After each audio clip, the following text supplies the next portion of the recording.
CapCut projects a save path in CapCut you want the project saved, you can just go to these settings in CapCut. So you don't need to open any projects. You can just click on the settings at the top, go to settings, and this will pop up.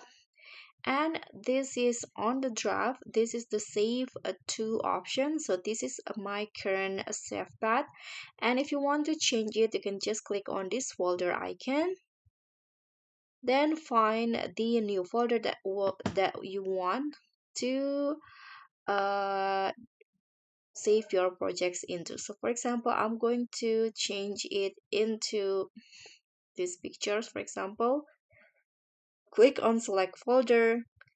Now just click on save, and you are done. So that's pretty simple.